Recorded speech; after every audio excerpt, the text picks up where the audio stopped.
नमस्कार, आप देख रहे हैं द एंगल। मैं हूं आपके साथ दीपाली माथुर। नजर डालते हैं इस वक्त की सुर्खियों पर।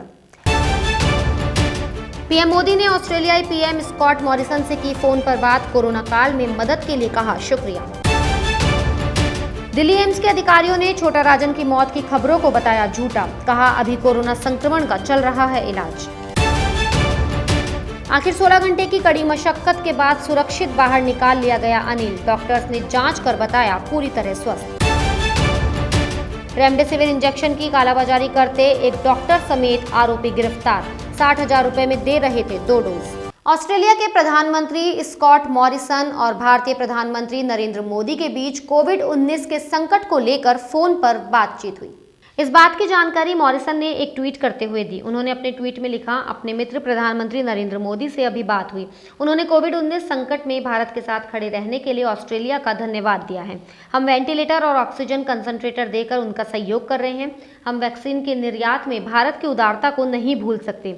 हम वैश्विक चुनौतियों पर बारीकी से काम कर रहे हैं। वहीं राष्ट्रीय सुरक्षा समिति की बैठक के बाद मॉरिसन ने अन्य देशों से ऑस्ट्रेलिया आने वाली उड़ानों पर लगी पाबंदी को हटा दिया है।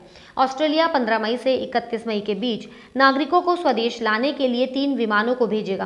पहला विमान 15 मई को डार्विन पहुंचेगा। भारत से सीधी वाणिज्यिक उड़ानों पर अभी प्रतिबंध है।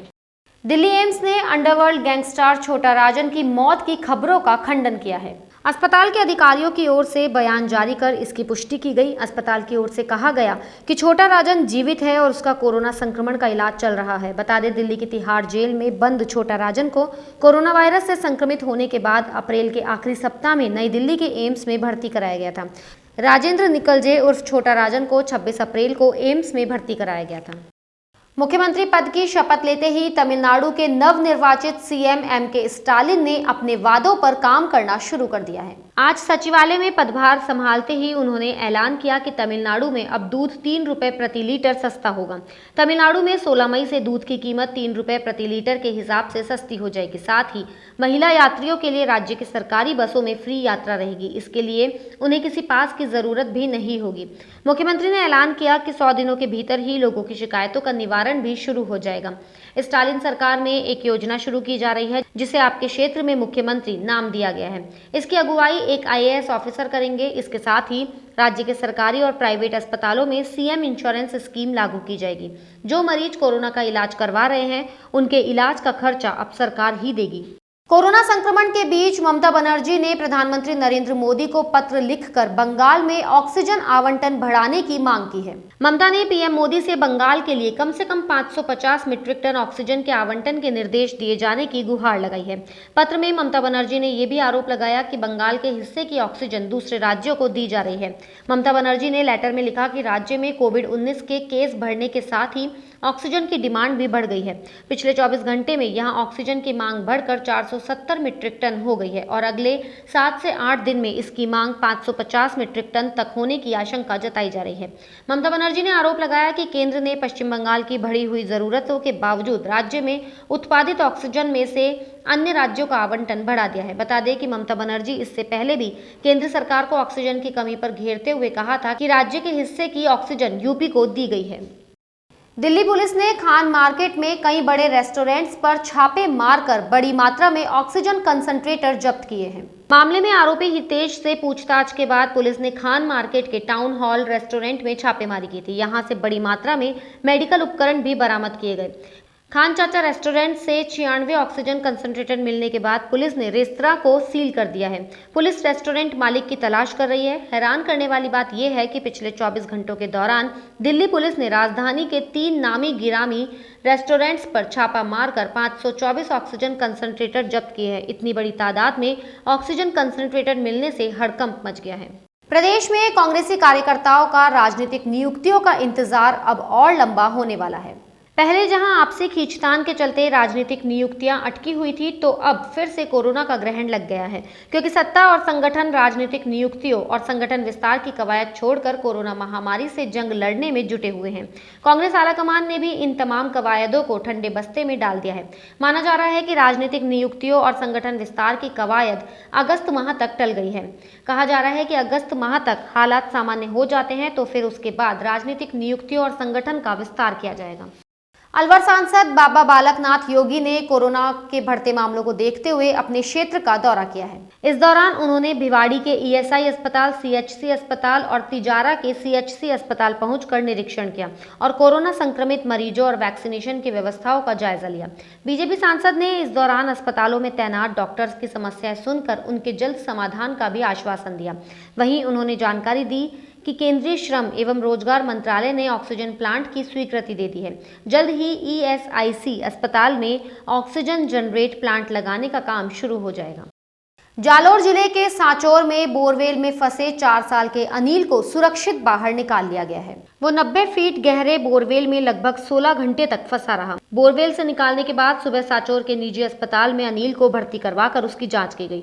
डॉक्टर्स ने जांच के बाद बताया कि अनिल पूरी तरह से स्वस्थ है। गौरतलब है कि सांचौर के लाछड़ी गांव में कल सुबह करीब 10 बजे 4 साल का अनिल खेलते खेलते अचानक 90 फीट गहरे बोरवेल में गिर गया था। सूचना मिलने पर मौके पर एनडीआरएफ की टीमें मौके पर पहुंची और उसे बचाने के लिए रेस्क्यू ऑपरेशन शुरू किया। आखिर कड़ी मशक्कत और एक देसी जुगाड़ की मदद से बच्चे को सकुशल बाहर निकाल लिया गया। इस दौरान प्रशासन का पूरा लवाजमा रेस्क्यू ऑपरेशन के दौरान तैनात रहा। एनडीआरएफ की 3 टीमें भी इस अभियान में लगी रही। जयपुर के विद्याधर नगर में एक बार फिर रेमडेसिविर इंजेक्शन की कालाबाजारी का मामला सामने आया है। जिला स्पेशल टीम जयपुर उत्तर ने विद्याधर नगर थाना पुलिस की मदद से इस कार्रवाई को अंजाम दिया। इसमें पुलिस ने रेमडेसिविर की कालाबाजारी करते हुए एक डॉक्टर और 2 एजेंट्स को गिरफ्तार कर लिया। पुलिस ने उनके कब्जे से 2 इंजेक्शन भी बरामद कर लिए हैं। पुलिस उपायुक्त जयपुर उत्तर पारिस देशमुख ने बताया कि रेमडेसिविर की कालाबाजारी की सूचना मिलने पर अतिरिक्त पुलिस आयुक्त धर्मेंद्र सागर के निर्देशन और शास्त्री नगर पुलिस आयुक्त अतुल साहू के सुपरविजन में डीएसटी ने मुखबिर से मिली खबर के आधार पर बोगस ग्राहक बनाकर रवाना किया। इसके बाद अभिजीत नाम के एक आरोपी ने 60,000 रुपए में 2 रेमडेसिविर इंजेक्शन दिलाने की बात कहकर सौदा पक्का कर लिया। आरोपी के दिए गए पते पर पुलिस ने इंजेक्शन की डिलीवरी देते आरोपी को रंगे हाथों गिरफ्तार कर लिया। पूछताछ में उसने बताया कि वो एसएमएस अस्पताल में वार्ड बॉय का काम करता है, जबकि अन्य आरोपी छोटूलाल सैनी और इंजेक्शन उपलब्ध करवाने वाले के रूप में डॉक्टर अमित कुमार सेठी का नाम लिया गया। पुलिस ने मामला दर्ज कर लिया है और गिरफ्तार आरोपियों से इंजेक्शन की कालाबाजारी को लेकर पूछताछ जारी है। आगामी 10 मई से 24 मई तक प्रदेश में संपूर्ण लॉकडाउन का ऐलान किया गया है। इस दौरान निजी के साथ ही शहर में चलने वाली सार्वजनिक परिवहन सेवाओं पर भी रोक रहेगी। इसे देखते हुए जेसीटीएसएल एमडी ने एक आदेश जारी कर कहा कि इस लॉकडाउन अवधि में जयपुर में लो फ्लोर बसों का संचालन भी बंद रहेगा। बता दें, इससे पहले जन अनुशासन पखवाड़े के दौरान आमजन के आने जाने पर पाबंदी लगाई गई थी। ऐसे में सवाल उठाए जा रहे थे कि जब यात्री ही नहीं है तो फिर लो फ्लोर बसों का संचालन किस लिए किया जा रहा है। जयपुर के रेनवाल कस्बे में सांभर लेक उपाधीक्षक कीर्ति सिंह ने क्षेत्र का दौरा किया।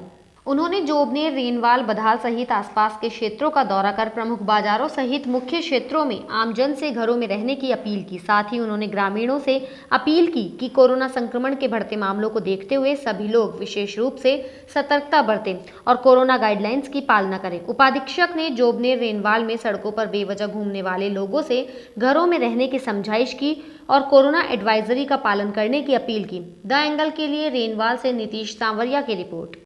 जयपुर के जोबनेर कस्बे की आसलपुर ग्राम पंचायत में कोरोना संक्रमण की रोकथाम के लिए सरपंच सरला कुमावत ने पहल की। उन्होंने अपने कार्यकाल के 1 साल का वेतन देकर ग्रामीणों के लिए मास्क, सैनिटाइजर, थर्मो स्कैनर आदि मंगवाए हैं, जिन्हें ग्रामीणों को निःशुल्क दिया जा रहा है। साथ ही ग्राम पंचायत की ओर से लोगों को कोरोना संक्रमण के प्रति जागरूक भी किया जा रहा है। जानकारी के मुताबिक गाँव में कोरोना संक्रमण के मामले सामने आने के बाद सरपंच ने ये कदम उठाया।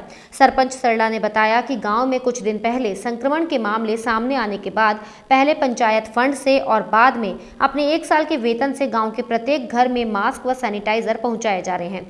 साथ ही लोगों की रोग प्रतिरोधक क्षमता बढ़ाने के लिए आयुर्वेदिक विभाग के सहयोग से सोशल डिस्टेंसिंग की पालना करते हुए काढ़ा पिलाया जा रहा है। आयुर्वेदिक चिकित्सालय की डॉक्टर मोनिका गुदारा ने कहा कि इस काढ़े के सेवन से रोग प्रतिरोधक क्षमता बढ़ जाएगी और बीमारियां उन्हें नहीं घेरेंगी। वहीं सरपंच सरला कुमावत ने लोगों से भीड़भाड़ वाली जगहों से बचने और सरकार की कोरोना गाइडलाइन की पालना करने की अपील की है। जोबनेर से द एंगल के लिए नीतीश सांवरिया की रिपोर्ट। देखिए, इसमें सबसे अच्छी बात यह है कि गांव हित के लिए अगर हम कुछ कर सकते हैं तो मुझे बहुत खुशी होगी और यही सोचते हुए मैंने अपना 1 साल का जो वेतन है जो पंचायत प्रशासन की ओर से मुझे मिलना था वो गांव हित के लिए डोनेट किया है। उसके थ्रू मैंने सैनिटाइजेशन के लिए भी काफ़ी सारा लिक्विड वगैरह और मास्क, सैनिटाइज़र वगैरह सभी की व्यवस्था यहाँ उपलब्ध करवाई है और समय रहते पूरे गांव में एक बार इसका सैनिटाइजेशन भी करवाया जाएगा। बुलेटिन में फिलहाल इतना ही। अगर आपको हमारा वीडियो पसंद आया हो तो हमारे चैनल को लाइक, शेयर और सब्सक्राइब जरूर करें।